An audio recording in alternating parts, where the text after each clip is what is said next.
O Senhor esteja convosco, Ele está no meio de nós. Proclamação do Evangelho de Jesus Cristo, segundo João. Glória a vós, Senhor. Naquele tempo, Jesus ergueu os olhos ao céu e disse: Pai, chegou a hora. Glorifica o teu Filho, para que o teu Filho te glorifique a ti. E porque lhe deste poder sobre todo homem, ele dê a vida eterna a todos aqueles que lhe confiaste. Ora, a vida eterna é esta, que eles te conheçam a ti, o único Deus verdadeiro, e àquele que tu enviaste, Jesus Cristo. Eu te glorifiquei na terra e levei a termo a obra que me destes para fazer. E agora, Pai, glorifica-me junto de ti, com a glória que eu tinha junto de ti antes que o mundo existisse. Manifestei o teu nome aos homens que tu me destes do meio do mundo. Eram teus, e tu os confiastes a mim, e eles guardaram a tua palavra.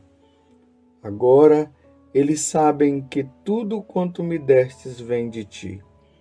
Pois dei-lhes as palavras que tu me deste, e eles a acolheram e reconheceram verdadeiramente que eu saí de ti e acreditaram que tu me enviaste.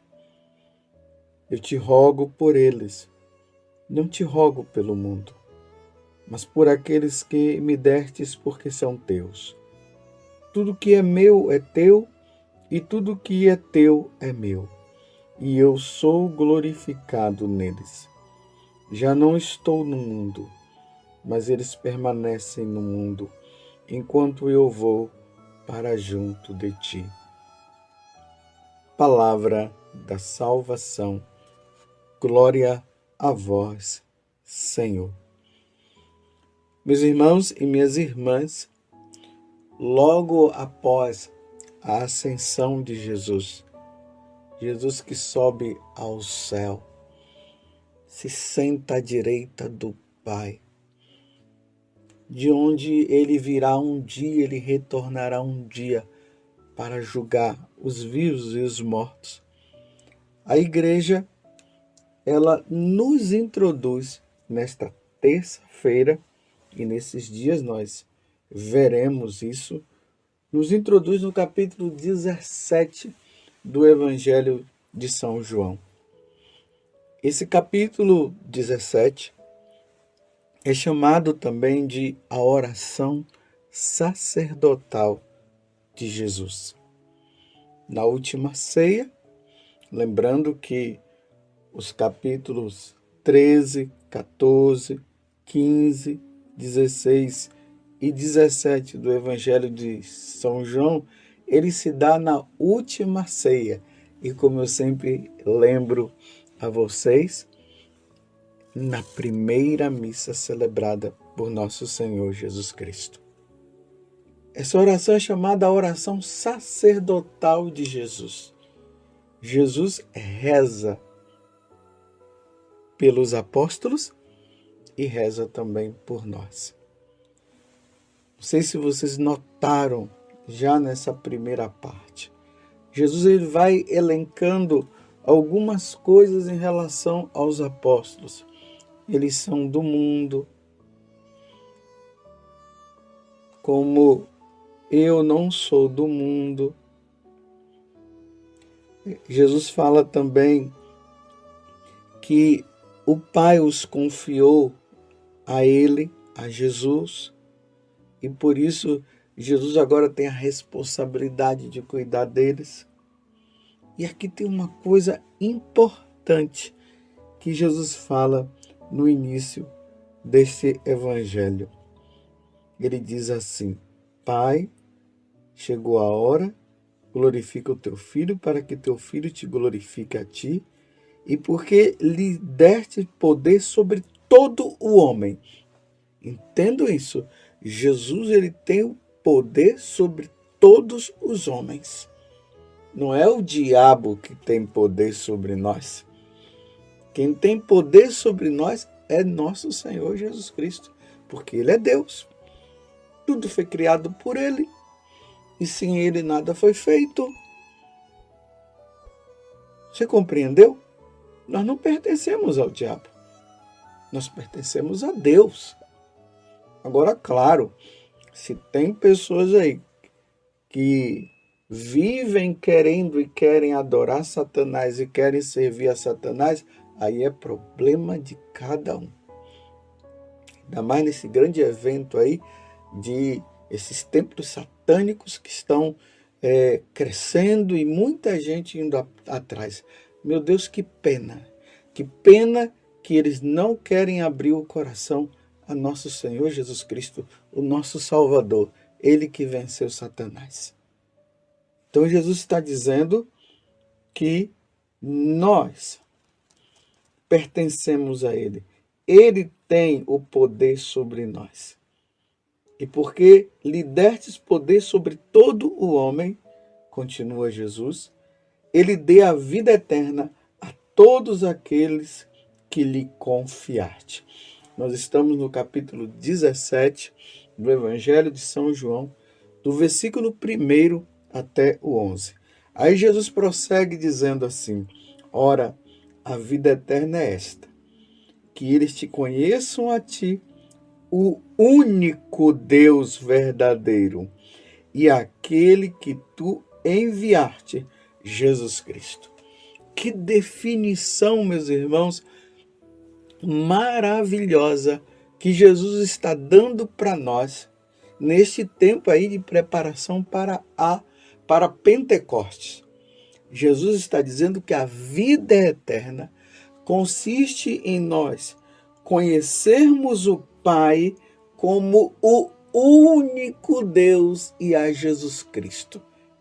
O mistério da Santíssima Trindade, mais uma vez, começa a desvendar, embora aqui Jesus esteja falando apenas do Pai dele, e depois Jesus vai falar do Espírito Santo, ainda mais que nós estamos nessa preparação, nesta novena para Pentecostes. A vida eterna consiste em reconhecer que o Pai é o único Deus e aquele que tu enviaste. Vou repetir, o mistério da Santíssima Trindade consiste nisso. São 3 pessoas, o Pai, o Filho e o Espírito Santo, mas um único Deus. Nós ganharemos a vida eterna se nós mergulharmos no mistério da Santíssima Trindade. E se nós reconhecermos que o Pai é Deus, que Jesus é Deus e o Espírito Santo é Deus. Você compreende isso? E é a eles que nós devemos devotar a nossa vida, entregar a nossa vida. Não são 3 deuses, é um Deus único em 3 pessoas. Isso precisa ficar bem claro. Então, se Jesus é Deus,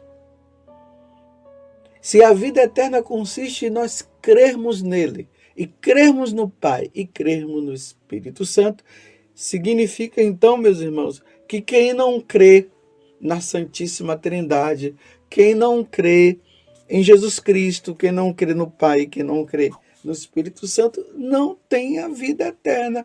É simples assim. Então, nós católicos, não abandonemos a Santíssima Trindade, meus irmãos. Não vamos largar o Deus que se revelou na pessoa de Jesus Cristo. E depois ele foi mostrando o Pai, depois ele mostrou o Espírito Santo. Não vamos abandoná-los e seguirmos deuses estranhos, criados pelos homens. Nós cremos na Santíssima Trindade. Eu, como sacerdote, me preocupo muito com os católicos que estão abandonando a Igreja Católica e me preocupo muito com essas pessoas que estão agora desbatizando, ou seja, estão negando o batismo. Negar o batismo significa negar a salvação que vem por meio de Jesus Cristo para seguir os falsos deuses. É de preocupar. Nós somos de Deus. Nós pertencemos a Deus, como Jesus está falando aqui nesse capítulo do Evangelho de São João, no capítulo 17. Nós somos de Deus, nós pertencemos a Deus, nós não pertencemos ao maligno. É engano. Seguir Satanás é engano, meus irmãos. Por isso que Jesus, ele disse, ide por todo o mundo e pregai o evangelho a toda criatura. Quem crê e for batizado será salvo, quem não crê já está condenado. E quantas vezes nos evangelhos nós vemos Satanás se confrontando com Jesus e Jesus mandando ele se calar. Quantas pessoas Jesus expulsou o demônio? E hoje muitas pessoas entrando nisso, eu fiquei muito entristecido quando eu vi na internet fotos de crianças sentadas em forma circular, com um pentagrama no meio, com o diabo ali. E o diabo sentado também numa cadeira, uma estátua do diabo sentado num trono. E as crianças, meus irmãos, crianças em adoração. Não sei se aquelas fotos são verdadeiras, mas ainda que não fosse, meu Deus do céu, já introduzir as crianças neste caminho, meu Deus, é um caminho de fatalidade, é de perda da alma, é ignorância pura, não reconhecer nosso Senhor como Deus e adorar Satanás. E os comentários por aí é que está crescendo. Mas por que está crescendo? Por que as pessoas não se abrem para nosso Senhor e estão deixando se enganar por esta mentira? O diabo não é para ser adorado, o diabo é para ser desprezado. Porque antes deles de ser o diabo, que quer dizer divisor, ele adorava também a Deus. Ele também adorava. Mas por uma rebeldia dele, ele foi expulso do céu. E o lugar dele é o inferno, meus irmãos. O lugar dele é o inferno. E agora ele está com essa intenção de nos desviar do caminho, que é Jesus Cristo. Jesus mesmo disse, eu sou o caminho, a verdade e a vida. Ninguém vai ao Pai senão por mim. E ele está desviando, fazendo a cabeça das pessoas, para as pessoas odiarem a Deus como ele odeia. Nós devemos amar a Deus, servir a Deus, seguir a Deus. Porque ele é o Criador de todas as coisas.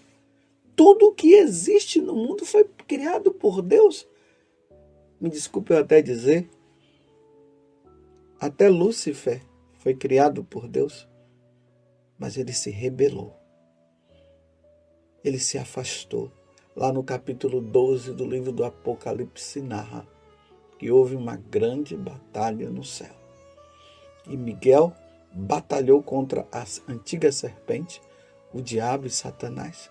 E ele venceu Miguel, porque Miguel está do lado de Deus. E quem está do lado de Deus é vitória certa.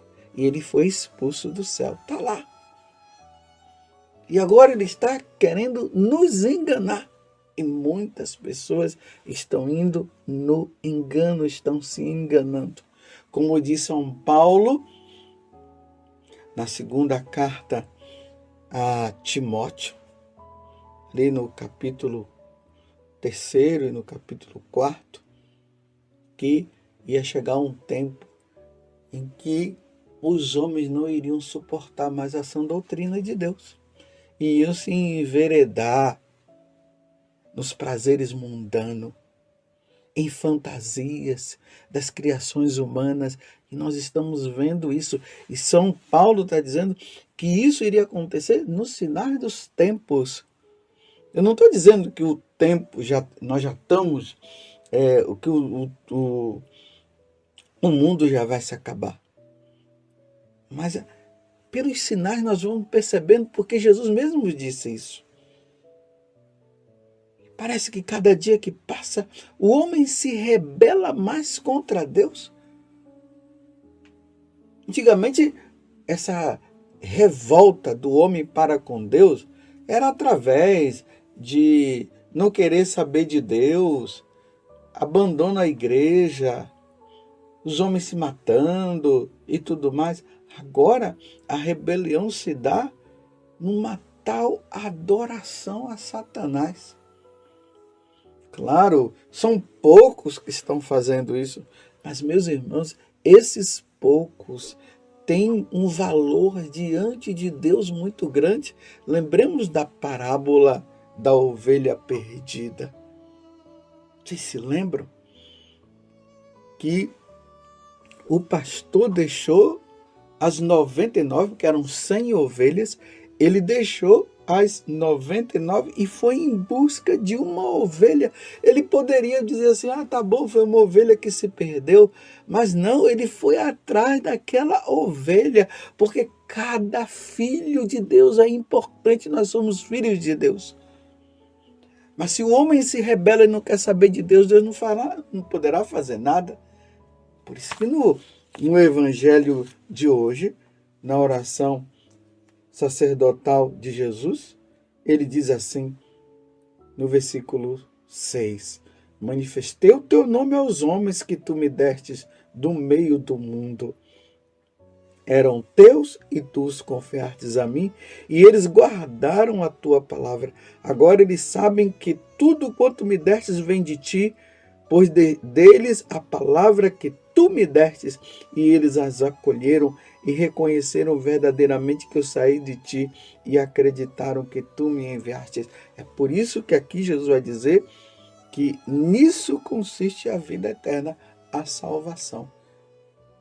Mas nesta rebelião de abandono a Deus, o homem vai se perder. Aquelas crianças irão se perder, levadas por um falso ensinamento.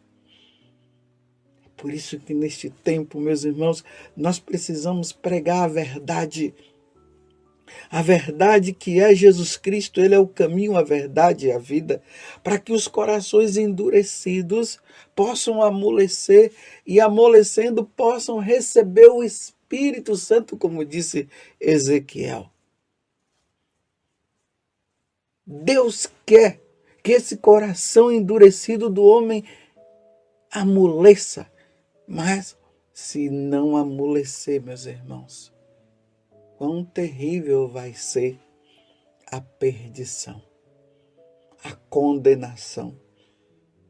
E Jesus fala que o lugar dos condenados é como a geena, o fogo que queima, mas não consome.